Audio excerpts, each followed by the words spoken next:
Okay, so good morning, everyone. Thank you for joining me.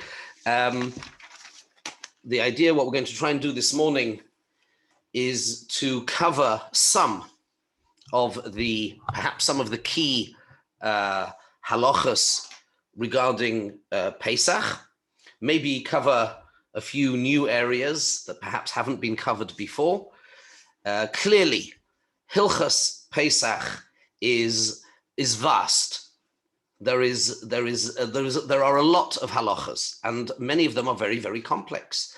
Virtually the entire Chelek Hey of Mishnah Brura covers Hilchas Pesach. There is so much. So let's try and look at some of the basic halachic principles, some of them, and we'll also pay particular attention a little bit later in the Shir, hopefully, to the specific halachas of Erev Pesach, which falls on Shabbos, which happens approximately 12 times every century, and it hasn't happened for a while. It will happen again in 4 years' time, and then not again for about 20 years. So it's somewhat of a rare occurrence, and people get flustered about it, but it's really not all that difficult. Okay, so let's start off with some of the basics, and let's try and understand. I'm going to try and give you a little bit of an insight into some of the halachic principles behind the ideas that you hopefully already know. So, the Isur, there are three primary Isurim, prohibitions min haTorah regarding Comets on Pesach. Not to eat Comets, not to derive benefit from Comets, and not to own Comets. And each of these in their own way is somewhat unique. There are many halachas, we know there are many halachas things that we can't eat. We are even familiar with the idea that there are some things we may not derive benefit from. That's also somewhat familiar. So for example, basar b'cholov, meat and milk, you can't derive benefit from. But there are certain unique aspects to Comets that make it different. And the rules that normally govern ownership of an item, the very definitions, some of the halachic definitions of what constitutes ownership is different when it comes to Pesach. And we're going to give a few examples. And I think it's worth pointing this out because a lot of people are not aware of this. And it can make some differences. Okay, so we're going to go into some of these definitions. So the first thing we have to do, of course, is define Chometz. What is Chometz? So, and it's there's more to it than meets the eye. It's perhaps somewhat surprising. So the translation of the word Chometz is probably best translated, it's not leaven, I don't like that term, but fermentation. It is one of the 5 grains, as we know, wheat, barley, oat, spelt, or rye, which come into contact with moisture, and the starches, a chemical process happens, or begins to happen, where it ferments, and it becomes what is known as Chometz. Now, this process can be accelerated if you bring heat into the mixture. So once moisture, and again, we have to define which liquids create this process. There is a debate in halacha, but we paskin, generally speaking, that fruit juice in itself, if it is pure fruit juice, will not make Chometz. But we have to be very, very careful, because if that fruit juice is not pure fruit juice and it contains some water, then it is possible to become Chometz. And the time is also a very important factor. The process of Chometz can begin even before 18 minutes if heat is brought into the equation. So it is somewhat fermented grains of these 5 grains that becomes Chometz. Now, there's something else. The Torah uses two terms. There is something else called sa'ir. Now, what is sa'ir? And there's a major difference. Now, sa'ir is also forbidden min ha-Torah. But there is a very big difference, because Chometz needs to be edible.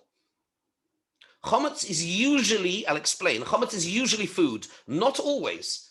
You can have Chometz, which is not food, strictly speaking, but could still be Chometz Gomer. Let me give you a surprising aspect. I saw a psak from Rabbi Yisrael Belsky, Zechron Levracha, big posek in America, and Rabbi Belsky points out that rat poison, now rat, I know I'm talking to a German audience, you say the word rat, a mouse, right? A mouse poison might well contain Chometz Gomer, and it is technically edible. Remember, most mouse or many mouse poisons are not poisonous for human beings. If you have it, you may have a mild stomach upset. It's toxic for the mouse or the rat, but for a human being, it might give you a little bit of an upset stomach, but it could still absolutely be Chometz Gomer, which would mean it is technically edible. It may not be classified as food, but it could still be Chometz Gomer, which would mean min ha-Torah. Biblically, you'd have to get rid of it and you wouldn't be allowed to eat it on Pesach. Now, I'm sure nobody would contemplate eating mouse poison, but that's not the point. The point is that you'd have to get rid of it from your possession. You'd have to include it in the sale, for example. So we want to broaden the definition of Chometz somewhat. And we also need to highlight some of the fundamental differences between, usually, you see, we're used to foodstuffs which you can't eat. So I know I can't eat chazir, fine. But what would be if the chazir, the meat, the bacon, whatever it is, goes off, it's moldy, and a human being wouldn't eat it, but a dog would still eat it? So min ha-Torah, biblically, if somebody would want to eat moldy meat, you'd be allowed to, min ha-Torah, but not Chometz. Chometz is different. Even if it is nifsal me'achilas odom, even if it has become spoiled beyond the point that a normal human being would not eat it, it would not be considered fit for human consumption, it would still be osur to eat it, to eat Chometz. It's only when it gets to a level of when it becomes nifsal me'achilas kelev, that a dog wouldn't eat it. Only then does it become okay to eat. And this has very real ramifications. You may forget, for example, you may have food in your, let me give you an example, in your vacuum cleaner in the bag. Now, it is possible that you have inside there, within a small area, a kazayis of Chometz. And you and I are not going to go, of course, and eat it. We're not going to go into the vacuum, the bag inside the vacuum cleaner and eat it. But a dog would quite happily. And that means it is proper, still Chometz min ha-Torah. And I'm not worried you're going to go looking and eat inside your vacuum cleaner, but you need to include it. Make sure you get rid of it out of your possession. You cannot possess it. It cannot be in your possession. So these are things that we need to think about, and we need to think a little bit broader as well. Okay, back to the second type of Chometz. It's not called Chometz, it's called sa'ir. What is sa'ir? Sa'ir is really a sourdough, something that in and of itself is not food. Sourdough is not food. It might not even be fit for a dog to eat, but it would still, but what is its value? Its value is that it has the capacity to act as a chemical catalyst to, when bakers, especially artisan bakers, will take a little bit of sourdough, as before they had yeast, they would take a little bit of sourdough and it would be used to kickstart the fermentation process. It was a catalyst. And that is osur min ha-Torah on Pesach. Even though sourdough might be unfit for canine consumption. For a dog wouldn't eat it, but it is still osur min haTorah. So there are forms of Chometz which might not even be, certainly not edible for human consumption, might not even be edible for a dog, and might still be osur min haTorah. So we need to bear that in mind. Okay, so as I said before, there are three basic prohibitions. You may not eat Comets, you may not derive benefit from Comets, and you may not possess Comets. Let's go through each of these in turn and give it a little bit more shape and a little bit more definition. So, eating Comets. Min haTorah, biblically, it is forbidden to eat Comets from midday Erev Pesach. Really interesting. Midday Erev Pesach, it becomes forbidden min haTorah to eat Comets. So you may ask, so then is there any difference between the prohibition of eating Comets on Pesach or on Erev Pesach for after midday? And the answer is, according to most poskim, yes, there is a difference. That although it is forbidden min haTorah to eat from midday, but kores, which is the most severe form, it is a form of spiritual being cut off, whatever that means. But we know that it is the most severe form of punishment. It's an indicator that Hashem views the consumption of Chometz as probably the worst type of crime, although we may not understand necessarily why, but that is the way it is viewed in halacha. And that is one of the reasons, by the way, why we have this idea in halacha called chumrah de Chometz. What does that mean? It means that we do tend to go somewhat overboard, and quite deliberately. It's for good reason. Now, and this is why really one needs guidance to know when is it a chumrah too far, and when is it, how far should one be machmir? There is a very real and valid tradition. Many families and communities and parts of Klal Yisrael have different minhagim. In some things that might even appear to be bizarre. Some not even eating garlic on Pesach and other things. Now, obviously, you stick to your own minhagim, and one needs guidance to know what is an appropriate chumrah and what isn't. But one should never make fun, or one should never disparage in any way extra chumras or stringencies on Pesach. I have family relatives, and there is a well-established minhag by many, for example, not to eat out on Pesach, even amongst friends. Now, is that appropriate for everybody in every community? Maybe not, but there is a concept, and it does have a well-established tradition. I have some family members, slightly more extended family members, that don't eat anything processed on Pesach. Nothing factory, nothing processed. And again, this does have a makar. I'm not suggesting we do that, but we need to be respectful of the stringencies of Comets. And now we understand why, because eating Comets is the most severe form of prohibition that exists. Okay. Now, here's an interesting one. The second thing is not to have benefit from Comets. Now, this is somewhat unusual. Let me give you a practical example, which I'm sure many of you may not have thought of. Now, we know there are other things in the Torah which you may not have benefit from. Like I said before, basar b'cholov, meat and milk, is also osur b'hana. But what would be the following? Here's a shaila for you. Here is a shaila. What would be if you particularly enjoy the smell of baked patisserie, baked bread, and on your way home from shul or whatever it is, you pass by a bakery on Pesach. It's not your bakery, it's not a Jewish bakery, it's not a kosher bakery, but you pass by and you enjoy the smell.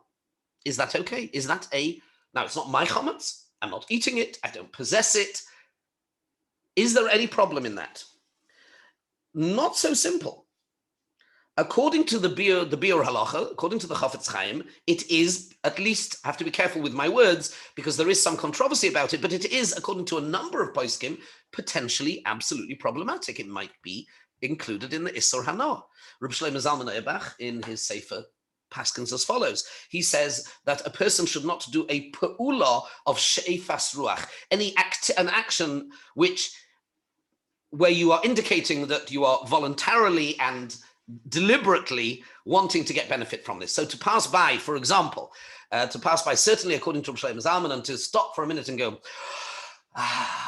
nice, that would be Asur. Whether it would be an Isur min HaTorah, perhaps not, possibly not. But again, so I'm deliberately using an example that perhaps you may not have heard of before, because to point out the differences. There are numerous differences in the prohibitions as regards Comets. Let's go on. Here's another one.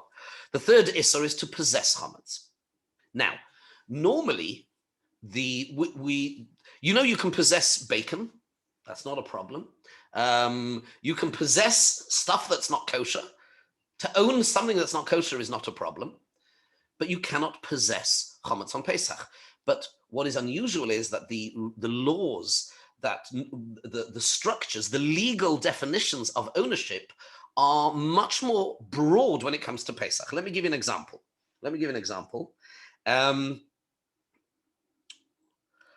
Here is a shaila for you. It's not necessarily agreed by all the poskim, but here is a shaila for you. What would be if you own a you know what? Let me tell you a story, because this is something which happened to me, and it also points out the importance of not selling your Comets online. I'm really not happy with people who sell their Comets online, not because I need to drum up business for myself at all, but there is a reason that Chazal instituted that you go to the Rav to sell the Comets. And even if today some of it has to be done with a phone conversation, that's fine. But there needs to be some sort of interaction, because quite often one can pick up things that otherwise would have got lost and missed. And I want to give you a practical example, something that happened to me a number of years ago when I was a Rav in England.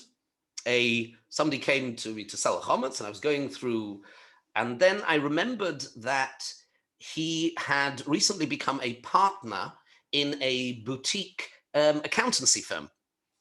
So there was, I think there were 6 or 7 partners in this small, relatively small accountancy firm.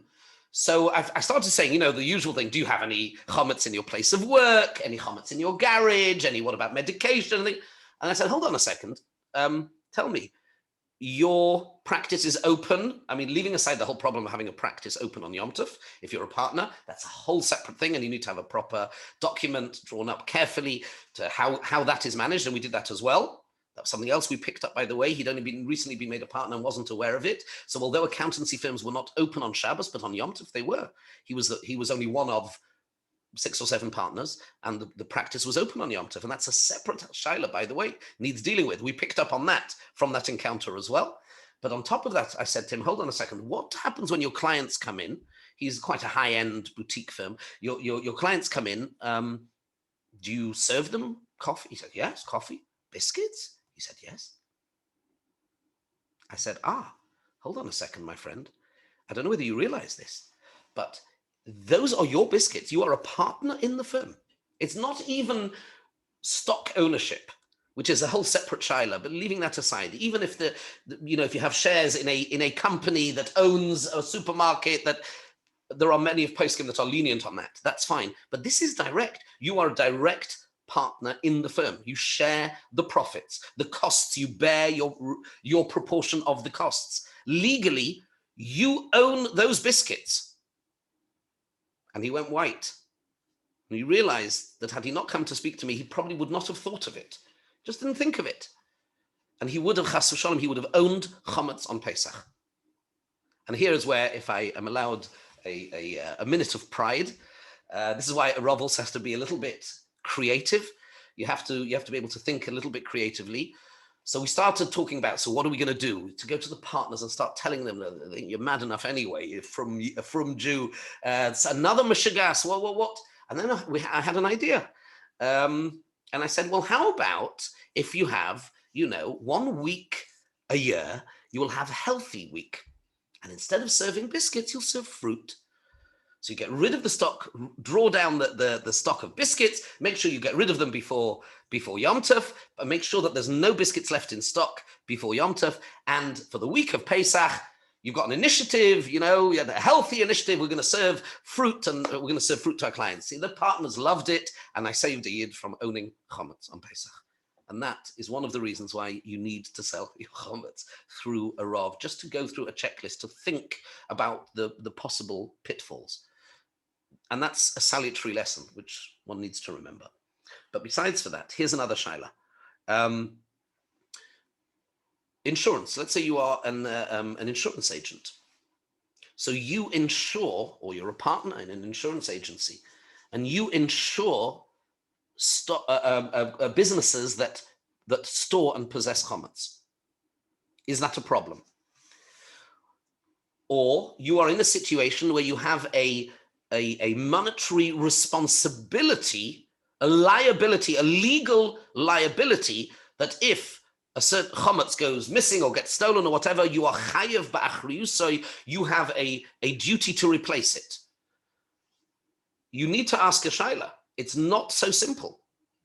According to some poskim, it really would be a problem. And I'm going to take this even further. In other words, the liability or potential to be a beneficiary from Chometz, even though you technically don't own it, is potentially, we can't go into all the details, but it's potentially a problem on Pesach. And let me show you how far this goes.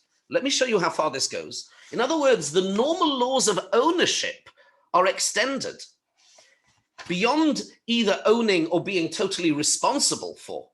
Let me show you how far this goes. I want to read out a Mishnah Berurah, a Shulchan Aruch and a Mishnah Berurah, and tell you a comment from Reb Nissim Karelitz. Just a comment. Whether we paskin like it or not is really not so much the point. But I'm trying to sort of, broaden horizons a little bit. Here we go. Tov Mem Gimel Sif Beis. So, for example, if a Gentile has deposited Chometz, this is very, very clear in Halacha. Sugi is in the Gemara, and it's very clear in Halacha. If a Gentile has deposited Chometz in your possession, it belongs to him. But if you have any liability, if anything goes wrong for it, you've got to get rid of it before Pesach. Irrelevant to whether it's behind a locked door, if it's in your house, even though it's not yours. Okay, so that is definitely the halacha, but then it gets more problematic. Says the Shulchan Aruch, what would be if one Jew happens to have in his possession Chometz belonging to another Jew? It's not mine. It's not mine, and even if maybe I have no responsibility for it at all, but I happen to have the Chometz belonging to another Jew in my possession. What's the halacha? Says the Shulchan Aruch, when it comes to Erev Pesach, if that Jew has not got rid of it, Imloi Mochroi Chayev Levaroi. Paskins the Shulchan Aruch, you must take it and destroy it, even if you have no other liability for it. Now the question is why. So there are two opinions here in the Mishnah Berurah as to why this is the case. Is it because of the responsibility that we have for our fellow Jews? That's one pshat. And the Vilna Gaon says no. The Vilna Gaon says you have a chiyuv min haTorah, and many Rishonim hold of like this, and the Tzlach and the Beis Meir. The Mishnah Berurah over here is in Tov Mem Gimel Yudalad, that you have an obligation to get rid of it, that you may not have in your possession Chometz belonging to another Jew. Suggests, or rather asks, Reb Nissim Karelitz the following question. Fascinating question. And he says he doesn't have an answer for it. He doesn't know why it's okay. It seems to be okay, but he doesn't fully understand why it's okay. I hope you're all sitting down, because I must say I did find this somewhat surprising. And he therefore asks the following question. Let's say you are a landlord and you rent out, or let's say you go away for Pesach, or you have a property and you rent it out to another Jew. And that Jew is going to have, that Jew is not Shomer Shabbos, doesn't keep, is a secular Jew. And they going to have Chometz in what is your possession. You've rented it out to them, but you still own it. That is your house. What is the heter? Asks Rav Nissim Karelitz, how and why, on the basis of this Mishnah Berurah and Shulchan Aruch, would it be permitted to rent out a property to another Jew, a secular Jew, who would be in situ there on Pesach with his Chometz? And he says, I don't know why this is permitted. I'll leave it there. I'm just trying to, I'm not aware of anybody who says that you definitely shouldn't, but it needs some thought. So what I'm doing is I'm trying to broaden your horizons here a little bit, that we need to think about the stringency of Pesach, that the normal laws of what is considered ownership are definitely are extended if you are reliable for something. So Rav Shlomo Zalman is lenient when it comes to being an insurance agent, but not everybody is. Not everybody is. Rav Nissim Karelitz leaves it as a tzorech, and he says, I'm not sure. Okay, so what I'm trying to do is, like I say, raise more awareness and make it a bit broader. Let's get back into some of the definitions. Let's get back. We started off talking a little bit about what is Comets, okay? We're now going to broaden this a little bit and I'm going to drill down into a few more layers of understandings, of definitions of what Comets is. So actually, there are 3 types of Comets. Comets is actually halachically categorized into, there is what's known as Comets Gomor, proper Comets. There is something called Ta'aroives Comets, which means a mixture of Comets, where perhaps the main component of this thing is not Comets, but it contains a certain amount of Comets. And then finally, there is a third thing, which is called Comets Nuksha, which means technically hard Comets, or Comets which has the process of fermentation has started and perhaps has stopped. And they each have different rules. And it's very, very relevant. Okay? Let me start off with a fascinating shaila, a really interesting shaila. This is a shaila that was brought to Rabbi David Feinstein. What was the shaila? There was, I know somebody like this actually. In my previous kehillah, I had somebody who was not only a whiskey connoisseur, but he was a collector, an investor and a collector. And he made me swear, everything people tell me is confidential anyway. But when I sold his Comets, I don't know how to tell you this, but the value of his whiskey collection was well over £100,000. Well over £100,000. He had some serious. He was an investor. He'd invested in whiskey. He loved his whiskey. Now there's a similar case happened in America of a secular Jew who became religious. Wonderful. Baal Teshuvah became religious, but he also had a significant and expensive whiskey collection. And here we have another problem. And this is called Chometz she'ovar olav haPesach. The halacha is, and this, by the way, can be very relevant. Let me share something with you. It may be relevant to some of you, and we need to ask a personal shaila each time, but I'll give you the broad question. The halacha is that if a Jew owned Chometz on Pesach and did not dispose of it or did not sell it, then that Chometz midrabanan remains forbidden to be consumed by any Jew ever. So here's a very simple scenario before I get back to my story. You go to, I don't know, an uncle, you go and visit an uncle, grandparents, whatever, a colleague, anybody. And you go to their house, they're not religious. So there's not much I can eat. I have a whiskey, that'll be okay, no problem. Might be a real problem. Because if they have not sold their Chometz, and their Chometz is Chometz she'ovar olav haPesach, you can't have it. And that's an issue you need to be aware of in halacha. Now, let's go back to the story. So the story was as follows. This fellow became religious, and then he starts learning Hilchos Pesach. He's excited. It's going to become his first Pesach. He's going to keep Pesach properly. And he sees there's a halacha, Chometz she'ovar olav haPesach. He says, my whiskey collection, I've had my whiskey collection for years. I've never sold Chometz. And what do I do with it now? I look in Shulchan Aruch, it seems that I have to throw it away. And significant, it really was worth a lot of money. So they went. You have to ask a shaila. In the end, Rabbi David Feinstein was lenient. Now, Why was he lenient? I'm not going to go into all the details, but suffice it to say that although we generally treat whiskey, for example, as Chometz Gomor, there are opinions that hold that whiskey is not Chometz Gomor. There are opinions.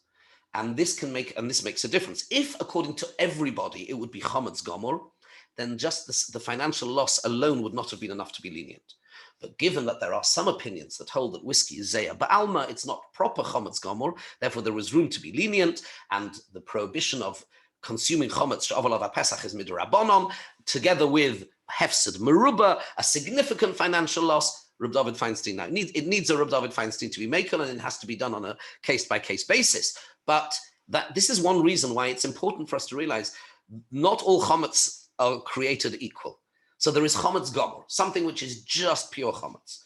And then there is something, let's go down one stage, Ta'arovas Chometz. There's something which is a mixture of Chometz. Now that also comes in a few flavors. The first one is, if it contains within this mixture, Kazayis Kedei Achilas Pras, which means it's a mixture, but if one would eat at a normal speed, that if eating this normally within 4 minutes, say, you would consume a kazayas of chometz within that mixture, then it is exactly the same as regular chometz. It's the same as chometz gomor.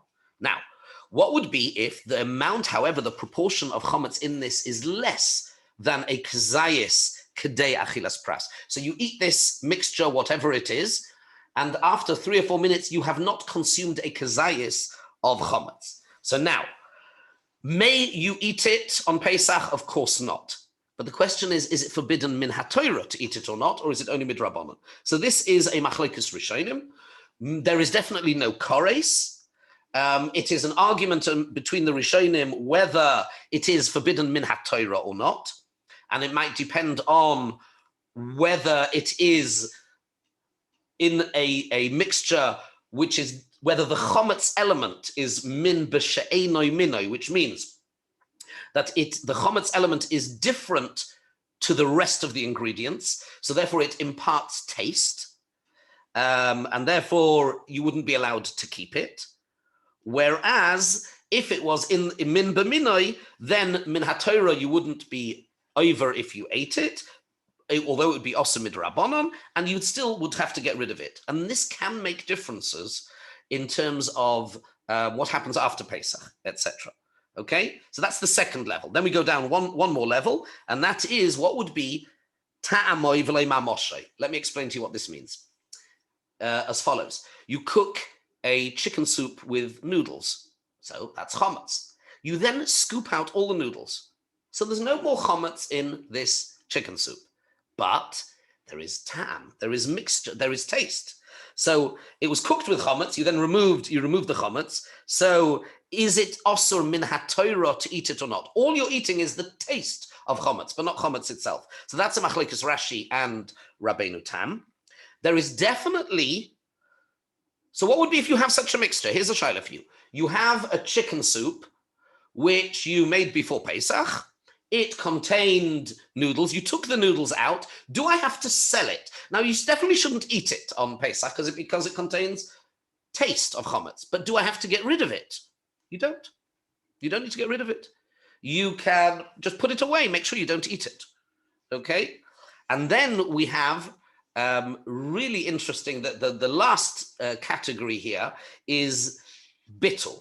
Now, we know there are rules that when something falls into something else, okay, a little bit of milk falls into a large pot of chicken soup. If the ratio is more than 1 in 60, it is botel, it is halachically insignificant, and you can consume the entire pot of chicken soup with that little bit of milk in it as long as it's mixed around and you can't see it and it's only taste, no problem whatsoever. And in fact, if somebody says, oh, I don't want to have it, that means they don't agree with the halacha. Not good.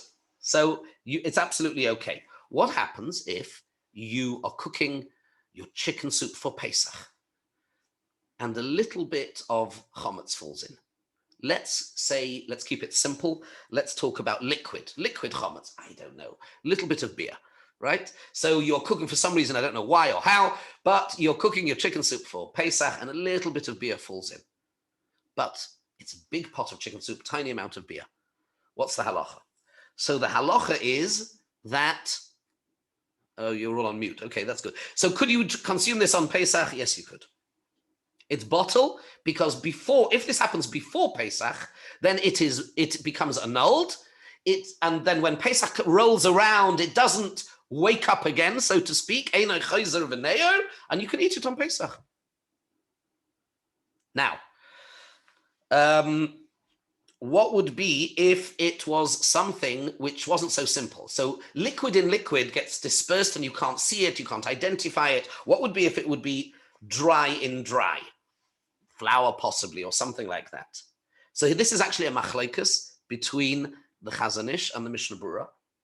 If it happens before Pesach, the Mishnah Berurah is machmir, he's strict, and the Chazon Ish is mekel. But either way, you would not need to get rid of it.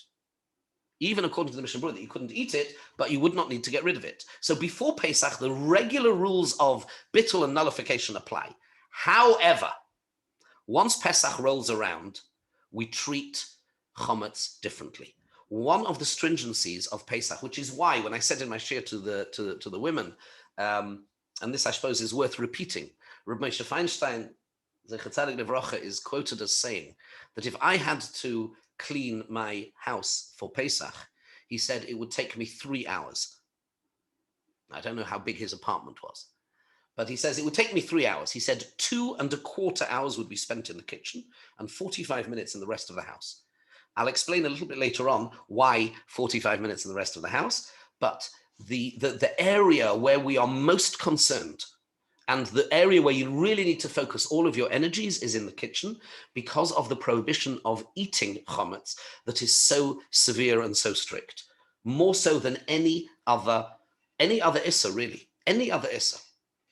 So, an example, on Pesach, a tiny amount of Comets falls into the world's biggest pot of chicken soup, Guinness record-breaking pot of chicken soup. It's not bottled. It doesn't become annulled. And that is one of the stringencies that we need to bear in mind. There are two main reasons for this. It's a machlokes between the Ramban and the Rosh, why this is. The Ramban says it's because it's something called davar sheyesh lo matirin, something that is going anyway automatically to become mutter after Pesach. Therefore, it bittul, the regular rules of nullification don't apply. And the Rosh says a different reason. He says, do you know why we're so careful and we are so strict about this, that we don't allow the rules of bittul to apply? Because we're talking about, this is very weird if you think about it. You know, bread is something kosher and we eat it all year and we're used to eating it. And therefore, Chazal were more careful and stricter about this because this is something we're used to eating. And therefore, the room for error, for making mistakes, is so much more. Okay? So that's that. Finally, let's talk about Chometz nuksha. Nuksha. Chometz nuksha means Chometz which has become hardened and degraded and spoilt. Let me give you possibly, and there's a lot of debate as to the exact definitions of this, but here's an example. Here might be an example. What would be if you have macaroni, okay? Or actually, this might not be, this is something else, it's kupat sa'ir, but I'll mention it anyway, because I get asked this pretty much every year. The kids in Kita have made they did an arts and crafts thing, and it has, it's macaroni, which they've glued onto a piece of paper, and then they've put glitter all over it, or they've glue or sprayed it with a color or something. What's the halacha with that? So the halacha is that's not Comets, and you may keep it over Pesach. Not a good idea to eat it, but it's not Comets. It's not a problem because you have designated it as a non-food item, and by putting it with the glue and spray painting on top of it, it's no longer Comets. It's not a problem. I'll tell you what might be a problem, and according to Rav Belsky, Play-Doh. Now, Play-Doh is, I'm not saying everybody agrees with this, I'm not overly certain, but I did see a psak from Rav Belsky says you should put it away for Pesach, because Play-Doh, assuming that it does have a Comets, a proper Comets component, and it's not just totally chemical, remember they make it for kids that it's non-toxic, so it has to be edible. So although it may not be classified lechatchila as food because it's not designed to be eaten, but it is edible. It has to be edible, otherwise it would be dangerous. They wouldn't allow you. They wouldn't allow it to be sold. So potentially that may potentially be a problem.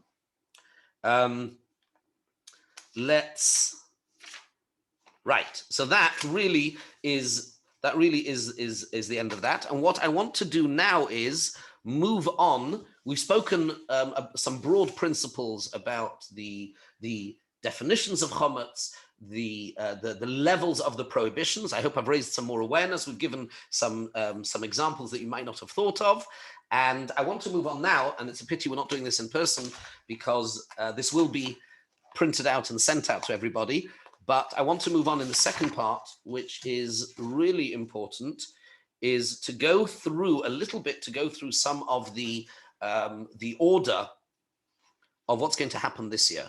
And just a reminder and a bit of a commercial, this Thursday night, Yetz Hashem, I will go through the halachas of the Seder and also some Haggadah insights. Okay, so really what I want to do now is go through the Seder, the order. Maybe I was going to say maybe I should screen share. Okay, I didn't think of it before. So let me go through with you quickly the principles of what's going to happen this year. Okay, and the pitfalls and the challenges, and try and make it hopefully straightforward. It's really not all that complicated. So the first thing that we need to be aware of is that ta'anis b'chayrim, if there is any firstborns here, or if you have a child that is a firstborn. So there is some debate in the poskim. They do say that it's not quite as strict as a regular year, and therefore if somebody is not feeling well, there is much more room to be lenient.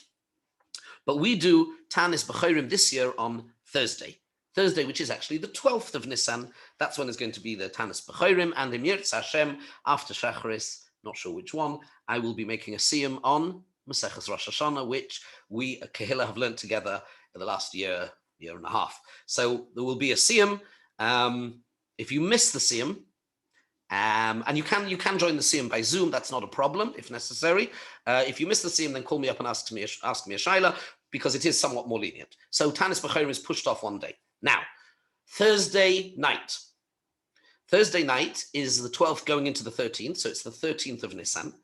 And straight after Ma'ariv, straight after Nacht, which this year is at 7:20, there is Bedikas Comets. And this is regular Bedikas Comets. And here I want to add, I'm not going to spend a lot of time necessarily going into all of the halachas of Bedikas Comets, but I want to throw out a shaila, first of all, to you. And which I think sometimes people perhaps don't realize or not aware of. So here's an interesting thing. I'm hoping that by then, by Thursday night, I hope everybody will have been to me to sell their Comets on their behalf. So here is an interesting shaila for you. What are you going to check for? Let's say you have a room X, where everything inside that room is, you put all your Comets kalim, you put all the Comets, your fridge and freezer is there with your Comets, and it's all marked, and now, do you have to check it? On the one hand, there is a logic, there's a svara to say, well, why should I have to check it? Tomorrow, and we'll talk about this in a minute, tomorrow it's not going to belong to me anymore. I've already been to Rabbi Roberts, we've done a kinyan, and tomorrow it's going to belong to the goy. So therefore, what is the logic of checking for it? On the other hand, there is another way of looking at it, which is, at this moment in time, I own Comets. And therefore, Chazal made a decree that, and perhaps it's worth very quickly reminding ourselves why this is, because min ha-Torah, biblically, you could just do absolutely nothing. Just stand there and say, the Comets, I don't want it. This is not mine. It is hefker. It is ownerless. I don't want it. And then you're done. Technically, you're done. Chazal came along and said, for two reasons. They said this isn't going to be good enough. Why? Because, first of all, people might forget and come to eat it, because we're so used to eating Comets. And number two, you might not mean it totally. Here's an example. What would be, and I always say this to people, and this is actually can be quite important. If you were to say to take a bottle of Comets, a bottle of whiskey, and make it hefka, I'm not saying it's hefka, and the next minute your kid runs through the room and smashes it over. If you are in slightly inside, if you feel anything, that means your bittul wasn't real. And Chazal were worried that because this is a mental, emotional process, people won't do it properly. And also because people are used to eating Comets, and if you just leave the Comets lying around, people will come to eat it. So therefore they said, do bedika. Do bedika, get rid of it. Bi'ur Chometz, get rid of it. Check for it, make sure there's no Chometz in your vicinity that you might come to eat by mistake. And make sure that you get rid of Chometz so that you don't own any Chometz on Pesach, even if you're not going to eat it. This year we don't really have time. Maybe later, later in the week or next week, we'll talk about the institution of mechiras Chometz, selling Chometz. You should know many people don't sell Chometz. They don't. I know many people that do not sell Chometz Gomer. They don't sell Chometz Gomer because it's not necessarily ideal to sell Chometz Gomer. Really, one should get rid of it. However, there is such a thing as mechira, but this is really, and I must stress this again, this is very important. Mechiras Chometz is not a legal fiction. It is a legally binding sale, and it has to be a sale that will be upheld in the courts of the law of the land. Otherwise, it doesn't work. So what do? We do 6 or 7 different kinyonim. You can go on YouTube and see how I did it last year. Might do it slightly differently this year. Each year look for a way of trying to upgrade the way that we do it. We use different acquisition methods, but the idea is, and this is really important, it is a proper binding sale. And that means, therefore, that if a Gentile knocks on your door on Pesach and says, I want to come and have my whiskey, please, you absolutely have to grant them a right of access. It's included in the document that they are given access to their whiskey. Now, if they come knocking on the door at 3 o'clock in the morning, stone drunk, that might not be a great idea. But the concept is that they are granted, it is their whiskey, and we buy it back after Pesach. It is legally binding, and therefore it has to be done. It has to be done properly. So back to our shaila. So bedikas Chometz. Do I have to be boidek those places where the next day it's going to be sold? So this is a little bit of a machlekas. It's interesting. The Mishnah Brura paskins lechatchila, you should. Now that would make some people's life very, very difficult. However, let me read out to you. The minhag ha'olam is, and the Chazon Ish, this is what the Chazon Ish himself personally did. The minhag is to be mekel, is to be lenient, that the areas which are going to be sold, or the areas that you already sold, but maybe the sale is not yet binding until tomorrow, you don't need to do bedika in those areas. Okay, I will just add one point, and that is when you put away, you do need to designate, that's very important. You need to designate and specify. So if the Gentile walks in, I have here, where do I have it? Here I have the documents that we are using. Now there are different documents. The documents that you all sign, I have one of them here. And here's an interesting one actually, because this one is from Akiva Adlerstein, who flew this morning. Now he's going to be in a different time zone for Pesach. So I did 2 things differently for him. I altered the text, the date. Why? Because you have a chiyuv, you have an obligation of bedika on Thursday night. And the only way to get him out of the chiyuv of bedika is to make sure that the sale is valid. And that's why some people do a sale of Chometz to be valid before the night of Bedikas Chometz, to exempt you from Bedika. In this case, it didn't help him too much, because the Chazal say the halacha is if you leave town within 30 days before Pesach, you have to do Bedika anyway. Okay, let's go on. So Thursday night, after 7:20 at night, you do Bedika with a bracha as you normally do. Okay, you do everything as normal. Then we go to Erev Shabbos. Erev Shabbos. Now, here's the thing. Erev Shabbos is the 13th of Nisan. It's not a regular Erev Pesach. Now, normally on Erev Pesach, we would burn the Comets and we would have to stop eating Comets by the 5th hour, right? but you can eat Comets, although there are some opinions that it's better not to, but me'ikadin, you can eat Comets right up until Shabbos morning later, right? Now, what about burning the Comets? What's the point of that? So the truth is we do. The minhag is we do burn Comets, and we try to burn the Comets. This year it's before 11:08 a.m., but you don't say Kol Chamira. Why?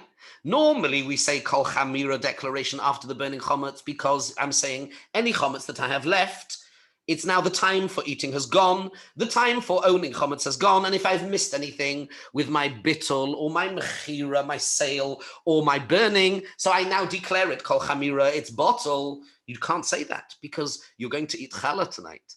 You're going to eat Comets tonight and tomorrow as well. So you don't say the Kol Chamira. That's the only difference. Now, time is marching on, so I'll keep this a little bit shorter. There is a big machlokas as to, for me, this is really for me, but I'll share it with you very quickly. What do I do about the sale of Comets this year? When does the sale of Comets become effective?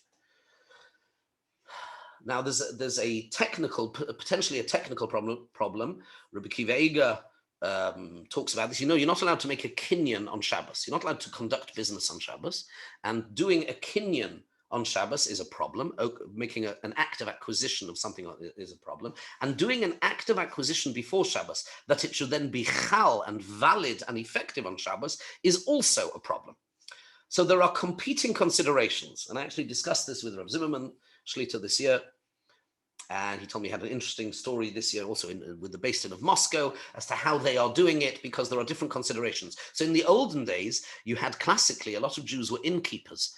And they would have the pub, and if they were to sell their Comets before Shabbos, then the Gentile would come in Friday afternoon and want his vodka, want his beer, and if he doesn't sell it to him, and if he does sell it to him, it invalidates the sale. There were all sorts of problems. So what I'm doing this year, and this is important for everybody to know, that besides for the small and specific amount of Comets, the challahs that you're going to have Friday night, or the pitas, whatever it is, we'll talk about that in a minute, Friday night or Shabbos morning, besides for that, everything else, the sale of all of the rest of your Comets will become valid and effective 5 minutes before Shabbos enters. So once Shabbos has entered, besides for those little bit of Comets that you've kept aside to have Lechem Mishnah Friday night and Shabbos morning, the rest will all be sold. That's when I'm going to do the sale, hopefully, on Friday. It creates all sorts of problems. Those in B'nai Torah listening, Rabbi Shlomo Zalman Auerbach talks about the Kol Sakinyonai and the Sudar, whether I have to hold on to the Sudar. There are technical difficulties, but we'll overcome them in Yetz Hashem, and it will be valid before Shabbos. Right, let's move on. Let's talk about what. Now, there's a few more things, and this is really important. There are things that you really need to do on Friday because you can't do them on Shabbos. So check your matzahs. Matzahs, I've got news for you. It doesn't happen very often. But matzahs can be Comets, or rather, matzahs can have problems. A matzah could be kfula or nefucha. It could be possibly doubled over. It can happen when it doesn't get baked properly. And inside of it, there could be a pocket of flour, and it hasn't been baked properly. Now, it might be Chometz gomor. Sometimes it's a bit rare, but it can happen. It can happen. So you need to check. Normally, I would check my matzahs Erev Pesach, right? But you can't check them on Shabbos, or it'll create problems. And if you do it later than the Zman of Isur, it's a problem anyway. So really check your matzahs before Pesach. On Friday. What are you checking them for? You're checking to see whether there's any pockets where flour might have been doubled over, or if it has swollen and you think maybe it hasn't baked properly, you can check it properly. One more thing I will add, here's a good tip, a good trick. Sometimes when they come and they're a bit broken and they're not quite sholem, if it's only a small amount, you can put them in the oven for 15 minutes on a high heat. It'll do two things. First of all, it draws away the moisture and it makes them nice and fresh and crisp. That's always a good idea. Sometimes they're a bit not, mamish fresh. It makes them much easier to eat. You should do that anyway. But also it will singe, it will burn the some of the corners, and it'll make it sholem if it's only a small amount. And if you're not sure, call me up and ask a shayla. The other preparations you need to do, make the salt water. Really shouldn't make the salt water on Shabbos, and even on Motzei, Remember, you want to come home after Motzei Shabbos and start the Seder straight away as much as you can, right? So don't leave any preparations for then. So salt water is possibly a problem of making certainly a concentrated solution of salt water you can't make on Shabbos. Even Motzei Yom Tov, you'd have to do it possibly a little bit differently. Ma'abed, prepare the salt water on Friday. Prepare the charoses. Cook or roast the eggs for the Seder plate on Friday. Roast the zeroya. And then make sure you've lit a candle that's going to last until Yom Tov. Those are the preparations. Okay, now, how are we going to eat this Shabbos? So the Mishnah Berurah says, and the best way to do it, I'm going to give you the best way to do it. You want to make your own lives difficult, gesundheit. But let me try and make things simple. This is my advice. My advice is eat everything, cook and eat everything Pesachdik, with an exception. This is the easiest way to do it. The exception is lechem mishnah. Now, let's go through it one by one. Matzah. Let's start off. Can you have matzah Friday night? So it's a bit of a machlekes. Many opinions hold it's mutter. You can have matzah. Now, many people have a minhag not to eat matzah from Rosh Chodesh Nisan, some from even earlier. Now, that is a minhag. That's a custom. There is a halacha that you may not. It is osur to eat matzah on Erev Pesach. It is forbidden to eat matzah on Erev Pesach. The question is, when does that start? Does that start from Nach the night before, or does it only on Erev Pesach itself? It's a little bit of a machlokes, but according to many opinions, it is permitted to eat matzah. So you could have matzah theoretically for Friday night meal if you want. Reb Chaim Brisker, Reb Chaim Soloveitchik brought a proof, a raya, that it's okay. He says from the Manish Tano. Why? Because what do we say? Shebechol haleilos anu eichlin Comets umatzah. Every night of the year, you can have Comets or matzah.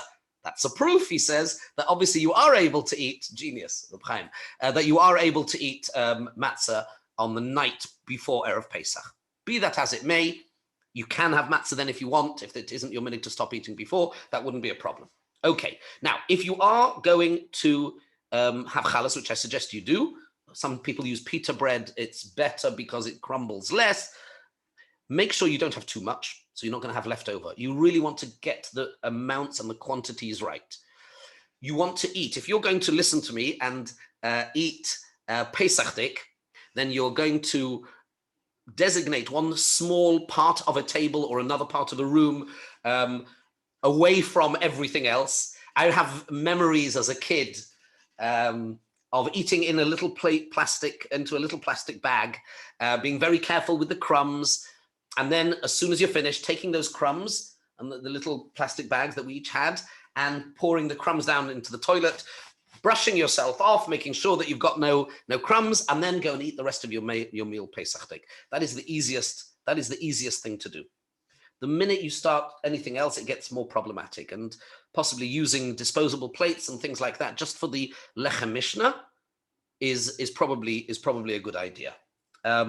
You have to say kiddush in the same room that you eat the challah. Kiddush has to be b'mokem su'uda, or at least you have to be able to see where you are going to eat your challah. You can theoretically, though, then go and eat the rest of the meal in another room. That doesn't matter. Okay, now that's Friday night. Shabbos Shacharis, we daven very early. You're all sitting down comfortably, I hope. Shacharis is at 6:45. Okay, and the reason is because you have to eat and get rid of the Comets you have to stop eating by 10:05. That's the Zman to stop eating Comets. And you may not own Comets, so you have to get rid of the Comets before 11:08, right?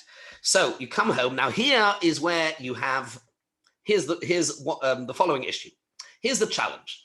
And this is a challenge that is mentioned, first of all, by Tosfos at the beginning of Arav Pesachim. It's a challenge that's mentioned by many of the Rishonim, and there are many different creative ways how to address this problem. I need to have 2 meals today, Shabbos, Erev, Pesach. I need to have Seudas Shachris, and then I need to have Seudas Shlishis. Now, the first thing is quite easy. I come home early. Let's say I'm home hopefully by 9 o'clock, right? And so I do the same as I did last night. I can quickly have a little bit of challah. Then maybe I have the rest of my meal. Now, I have to stop eating Comets by 10:05. I have to get rid of the Comets by 11:08. What about Suda Shlishis? How am I going to be Yotze Suda Shlishis? Now, what would be if you'd say, well, what's the problem? I'll wait, I'll have Suda Shlishis a long day. Have you made me eat breakfast, my Suda at 9 o'clock in the morning? I'll have 1 minute. You have to wash for Suda Shlishis, L'chatchila. But you can't. Because you're not allowed to eat matzah on Erev Pesach. And by then, if you do it later, you're not going to be able to eat Chometz either. So you're stuck. What are you going to do? So let me tell you a few different possible solutions. Okay? I'll tell you what they did in this is a minhag many people do. It may work for you, it may not work for you. This is what the Chazon Ish used to do. It's interesting. We actually have one of the letters of the Chazon Ish where he tells us how he did it, how it happened in his house. And that this may work for you, it may not, but this is one possibility. One possibility is to divide the meals into two. In other words, have a quick meal with the challahs, or maybe just have challahs and a dip, bench. Either then go for a short walk. You have to make a little bit of a break, because otherwise the second bracha becomes a bracha she'einot tzricha. So what some people do is you take a short break. You can walk outside as a suggestion, then wash again, have challahs for Suda Shlishi, make sure you're finished by 10:05. Now that might be a bridge too far. It might be too much to cram in, maybe. But that's one option. I want to mention that. The alternative is to only have one meal. To only have one meal then. Now, here I need to bring in something else into the mixture, because let's look now at our options. Let's talk about matzah ashira, okay? So let's make this very clear, because there is a lot of, I think that sometimes I've encountered a lot of ignorance about this. For Ashkenazim, the Ramah is very clear, and time is going on, so I'm not going to go into the reasons now. But for Ashkenazim, unless a person is ill, Ktanim possibly, unless a person is ill, elderly, or really weak, Ashkenazim do not eat matzah ashira on Pesach, full stop. And that is really from the Zman of Achilas Comets. We don't eat matzah ashira anymore. So you could think egg matzahs, for example, right? You can own them, you can possess them. We do not take the view that they are Comets, but we do not eat them on Pesach, right? So you could theoretically, I suppose, you could have egg matzahs and use them for your Lechem Mishnah Friday night, or even for Shabbos morning early, but it's not going to help you for the afternoon. If you're going to wait, then you're not going to be able to eat them, because we don't eat matzah shira. Another problem we have, and that is every Erev Shabbos and Erev Yom Tov, there is a halacha which it says that after Sha'ah Asiris, after the 10th hour of the day, we do not start a meal, so that we should enter Shabbos and Yom Tov being hungry. You can't wash anyway on an Erev Shabbos or an Erev Yom Tov after Sha'ah Asiris, which this year on the Shabbos in question is at 15:22. So if you don't have my first eights of having two meals within the short space of time, then you're not going to be able to wash later. You can't. The Arizal, the Ari HaKodesh, had a special Shalosh Shudas. He sat and learned Maisa Merkava, a special area of Kabbalah. That was his Suda Shlishis. I don't know what it means, but that's what he did. He was Yotze with Torah, a very special type of Torah, of Kabbalah. So what options are open to us? What options are open to us is you can have Kneidlach in even Shabbos afternoon, but not enough to be Kevei Suda, not to have that you would be Kevei Suda on it. There are some different opinions as to whether boiled or fried matzah, there is a machlekes, whether we can have it or not. Many opinions, and my preference would be that we don't have boiled or fried matzah on Erev Pesach. You can, however, have, for example, you could have schnitzel that has been fried in matzah meal. That would be okay. You could also have kneidlach, and therefore for Shabbat Shalosh Shudas, you could have some fish, you could have some meat, some salads. So you can't wash, but that way you would be able to do your Suda Shlishis. Then just going back a little bit, remember I want to take you back a little bit because I forgot to say something very important. 2 points, and it's on the sheet that we will send out. Number one, after the 10:05, you should ideally brush your teeth with a dry toothbrush. You can rinse your mouth first just to make it wet, so that it's not so painful. Ideally, you should brush your teeth with a dry toothbrush. That's after the Sov Zman Achilas Comets. And what is very important is also after 11:08, or actually before 11:08, you should say Kol Chamira. Remember, we omitted to say Kol Chamira yesterday on Friday. You have to, now is the time to say Kol Chamira. On Shabbos morning, just before it comes to the time of Sov Zman Biur Chometz, of getting rid of, that you can't possess Chometz anymore, then you say Kol Chamira. And the last point really is to remember you can do no more preparation for Yom Tov from then on. And in fact, you can turn it around. Erev, look at it, it's a time to have a shlof. It's a time maybe to learn, to prepare for Yom Tov. Disposing of the crumbs is also very important. The best way of doing it is the minute you start putting them in the bin, it's not a good idea for a whole bunch of reasons. Best thing to do is put the crumbs down the toilet. No, there is no bizui oichlin. It's not baltashchis. If this is the halacha, that's how you have to get rid of it, then it's not a problem. Okay? So make sure, really important to make sure that you get your measurements right. How much challah everybody is going to need to have a kazayas each, not more. Monitor it very, very carefully, whether you're eating over plastic bags or whatever it is, and then get rid of all of the crumbs. And that, for the moment, I think is that. There are Hilchos Pesach and Hilchos Comets is endless. What's he asking? Okay, well, I'll do that with you privately. Israel. is a complicated halacha, but I just wanted to mention it. So I think we have more or less covered the some of the basics. Hilchos Pesach is endless. In Yitz Hashem on Thursday, we will go into the halachas of the Seder and Haggadah insights as well. And if anybody wants to know about the halachas of kashering and everything, that's already up on YouTube. We did that with the women share last week. So hopefully we've covered a little bit more ground. Thank you everybody for joining me. Bleib gesund, stay sane, stay safe, and happy preparing for Pesach. Kol tov, thanks. Bye-bye.